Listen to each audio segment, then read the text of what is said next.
At universities in England, May is the month of examinations. Paul was lying on the grass in front of the examination hall. His friends, Sheila and Charles, were sitting near him. The three of them were first-year students at university. They were sitting their first-year exams. Paul and Charles were 19, and Sheila was a year younger. The next exam began in half an hour's time, but the three students were not talking about the next examination. They were talking about their holidays. "Where are you going this summer?" Sheila asked Paul. "To Wales," Paul replied. "I'm going to stay in a cottage in the country." "You have a cottage in Wales?" asked Charles. "It's not my cottage," replied Paul. "It belongs to my uncle. He usually goes there for his holidays every summer. But this year he's going to Greece, and I'm going to stay in his cottage for 2 months, July and August." "Where are you going for your holidays?" Paul asked. "We don't know," replied Sheila. "We haven't decided yet." "Why don't you both come to Wales?" said Paul. "You can stay with me for a week or 2. "What do you think, Charles?" asked Sheila. The college bell rang loudly. It was time for the next examination. "We'll talk about it after this exam," Charles replied. "Let's go now." The students got up from the grass. They picked up their notebooks and hurried towards the examination hall. 3 hours later, the examination was over. Paul, Sheila and Charles were sitting in a cafe. "What's your uncle's cottage like?" Sheila asked Paul.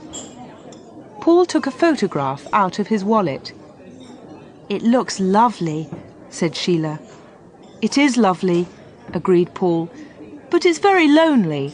There are no houses near the cottage, and there's no electricity and no telephone." "Oh, let's go and stay with Paul," Sheila said to Charles. "OK," agreed Charles. "We can stay there for a week." The three students made arrangements for their holiday in Wales.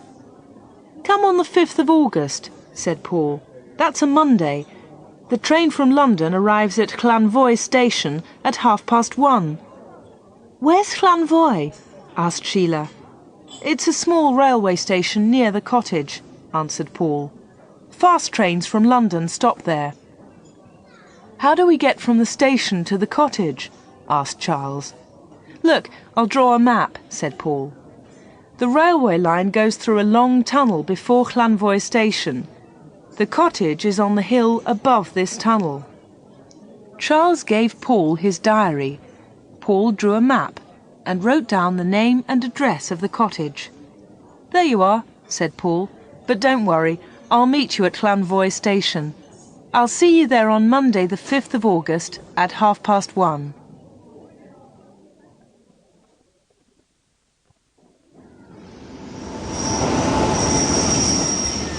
It is the 5th of August. Sheila and Charles arrive at Llanvoy station in Wales.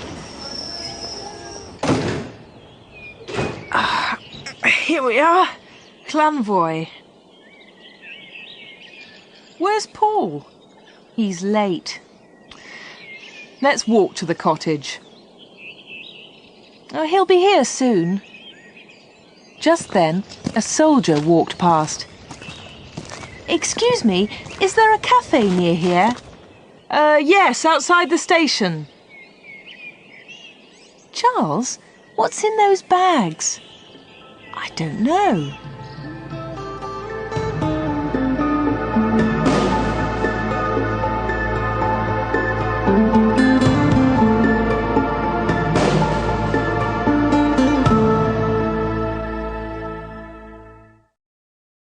The picture sequence from the cinema has finished. You can look at it once more if you want. Sheila and Charles went into the small cafe. There was a young girl behind the counter. Sheila went up to her. "Has a young man been in here this morning?" asked Sheila. A soldier? asked the young girl. No, not a soldier, a student, replied Sheila. Oh, we see a lot of soldiers here, said the girl, but no students. Charles asked for 2 coffees. He sat down with Sheila at a table near the window. Paul's forgotten about our visit, he said. We'll have a coffee, then we'll walk to Hilltop Cottage. They sat at the table and looked out of the window. Some soldiers were loading bags into the lorry. Other soldiers were standing on guard. The girl brought the coffees. What's in those bags? Charles asked her. Banknotes, replied the girl. The money comes from London by train. Then the soldiers take it to a large army camp near here. What do they do with the money? Sheila asked. I don't know, said the girl, and she walked away. They're probably old banknotes, said Charles. After some years, the government destroys old banknotes and new money is printed. The money in those bags will not be used anymore. Charles and Sheila waited in the cafe. Paul did not come. It was now after 2 o'clock. They left the cafe and walked to a crossroads. Charles looked at Paul's map. Sheila pointed to a signpost. That's the road to Barcony, she said.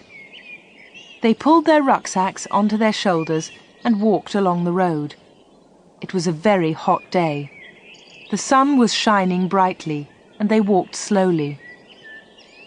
After an hour, they came to a telephone box. On the left, there was a narrow lane into the woods. The telephone box is on Paul's map, said Charles. This is the way to the cottage. They walked up the narrow lane. Tall trees grew on each side. The branches were thick with leaves. It's dark in here, said Charles. There's no sun. It's nice and cool after the hot road, replied Sheila. Anyway, Paul's cottage is higher up. It'll be brighter up there. They walked farther up the steep, dark lane. I don't like this place, said Charles. It's too dark. What a place for a holiday. Oh, come on, said Sheila. Sheila and Charles arrived at the cottage. There were high trees all round it. There's something wrong, said Charles. Look at the curtains. They're all closed. There's no one here. Don't be silly, said Sheila. She went up to the cottage and knocked loudly on the door. They waited for some time. Sheila pushed at the cottage door. It did not open. It was locked. Paul? Shouted Charles. Paul, are you there? There was no reply. Sheila knocked again on the door. They stood and listened. There's someone inside, said Sheila. I heard a noise. Listen. They both stood in silence. Someone unlocked the door. It's Paul, said Charles. Why is he taking so long? The door slowly opened. A tall man with a beard stood in the doorway. He was about 40 years old. Sheila and Charles did not know him. He was a stranger. Who are you? asked the stranger. What do you want?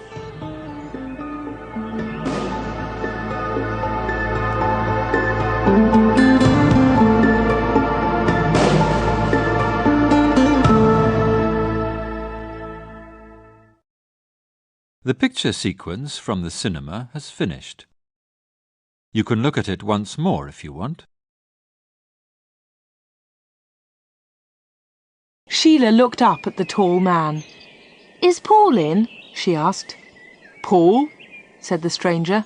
There's no one here with that name. You've made a mistake. The stranger slowly closed the door.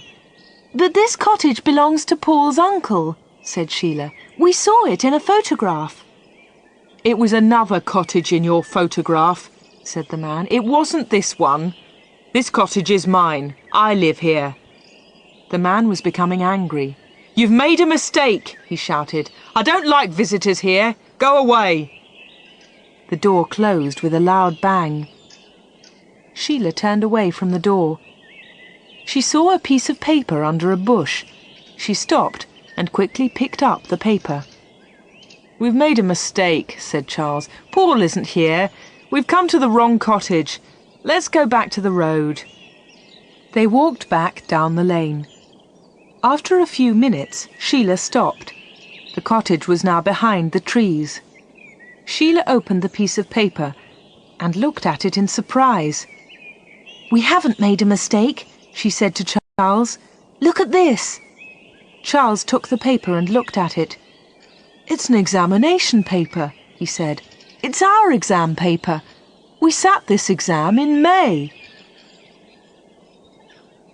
"Paul sat this exam too. So Paul is here. Something is wrong." "Look, there's an old building. We'll wait there." "But what are we going to do?" "We'll go back to the cottage tonight. We must find Paul." "Listen, I can hear a noise. It's a lorry. It's coming up the lane to the cottage."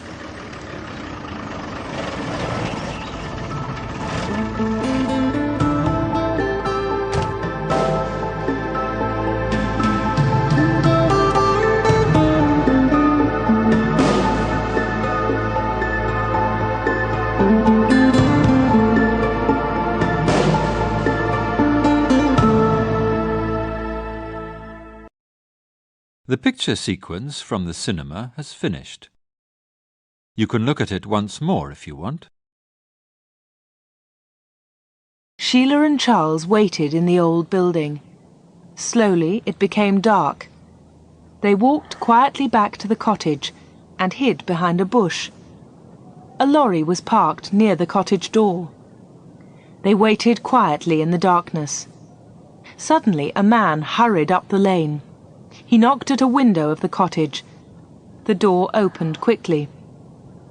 "Everything is okay, Frank," said the man outside. "Bill has telephoned from London. He's put sleeping pills in the guard's coffee." "Good," said Frank. "We can start now. Get the bags out of the lorry and into the cottage." "What's happening?" Charles asked Sheila. "Bill's put sleeping pills in the guard's coffee. What does that mean? And what's in those bags?" "I don't know," said Sheila. "Listen, they're talking again." "What about that young man?" one of the men asked Frank. "We'll leave him in the upstairs bedroom," Frank replied. "He's tied up tightly. He'll be found tomorrow. By then, we'll be far from here." "Paul's in the cottage," Sheila whispered to Charles, "and he's a prisoner." 4 men carried all the bags into the cottage. They closed the door behind them and locked it. "Paul's in one of the upstairs bedrooms," said Sheila. "We must help him." "How are you going to get into the cottage?" asked Charles. "They've locked the door." "I'll climb up onto the top of the porch," said Sheila. "Then I'll get in through a window." Sheila and Charles waited for half an hour. Then they walked up quietly to the front door. There were no lights in the cottage. "Help me up, Charles," said Sheila. Sheila stood on top of the porch. She reached up and pulled at the window. It opened slowly and made a loud noise. Sheila waited for a few moments. Nothing happened. She opened the window wide. The curtains inside were closed. She opened them carefully and climbed into the bedroom. In the dark room, Paul was lying on a bed. He was tied up tightly, and there was a gag over his mouth. Sheila quickly took off the gag. "Shh," she said. "Don't make a noise. There are some men downstairs." "It's all right," said Paul. "They won't hear us. They're not in the cottage. They're out at the back." Sheila slowly untied the ropes round Paul. "What's happening?" she asked him. "Who are those men? What are they doing?" "They're going to rob a train tonight." "Rob a train?" asked Sheila in surprise. "They found an old shaft behind the cottage," said Paul. "The shaft goes down into the railway tunnel. They're going to change the signal in the tunnel. The signal light will be red, and the train will stop. Now I understand, said Sheila. Someone has put sleeping pills in the guard's coffee. That's part of their plan, said Paul. The train will stop in the tunnel and the guard will be asleep. The men will steal the bags of money from the train and escape up the shaft. But these men have taken bags into the cottage, said Sheila. What are they for? The bags are full of paper, said Paul. They look like the bags of money. The soldiers won't find the paper until tomorrow morning. Then these men will be far away from here. We can run down to the telephone box, said Sheila. We can telephone the police from there. There isn't enough time, said Paul. We have to stop these men. We can put heavy stones over the shaft. Then the men can't get out. And Charles can run down and telephone the police, said Sheila. Now all the knots were untied and Paul was free. They climbed out of the window. Charles was waiting for them in the darkness.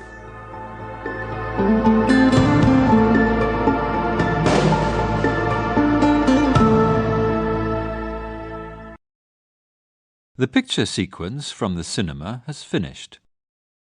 You can look at it once more if you want.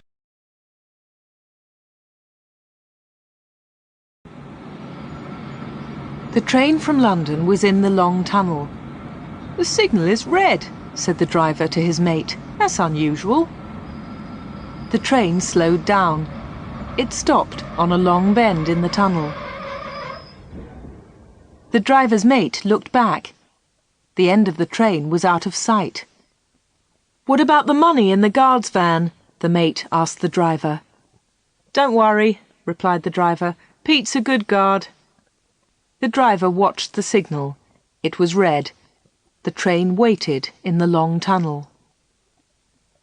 Frank and his men were in the tunnel. They were waiting at the bottom of the shaft. The train slowed down and stopped. The guard's van was in front of them. Frank quickly climbed up. He opened the lock on the door of the guard's van. He looked inside. "It's all right," he said to the others. "The guard has drunk the coffee. He's sleeping." Frank threw down the bags of money.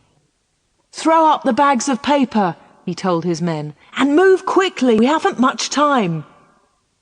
A few minutes later, Frank and his men were at the bottom of the shaft. They were carrying the bags of money. "Get up to the cottage," Frank said. "I'll follow you in a moment." The signal changed from red to green. The train moved towards Llanvoy station. "Good," thought Frank. "The plan has worked." At the top of the shaft, Sheila and Paul were working fast in the darkness. There was a heavy iron cover at the entrance to the shaft. They pulled the cover over the entrance and put some heavy stones on top of it. The first of Frank's men reached the top of the shaft. His head hit the iron cover. He reached up with one hand and pushed. The cover did not move. "There's something wrong," he shouted. "I can't get out." Below him in the shaft, the other men waited. They were trapped.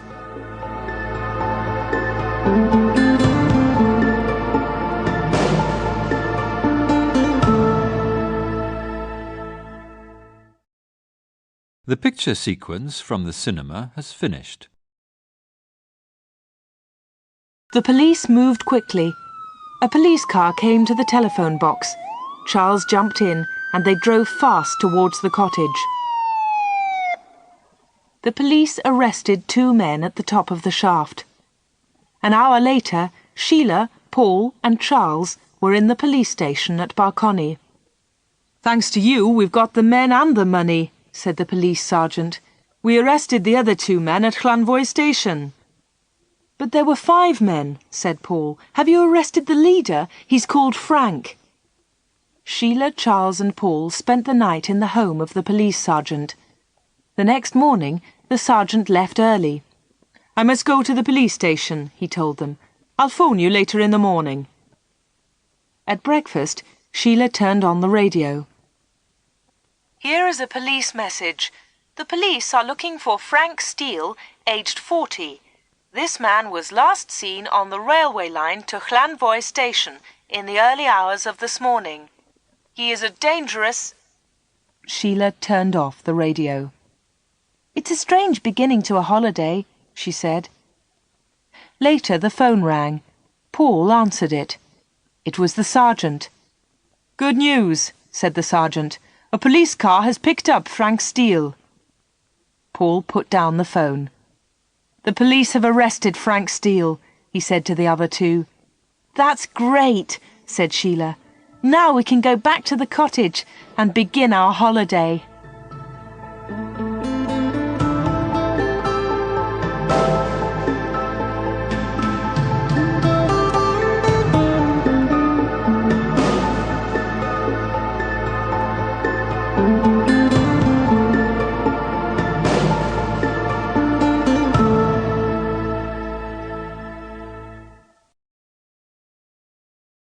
The picture sequence from the cinema has finished. You can look at it once more if you want.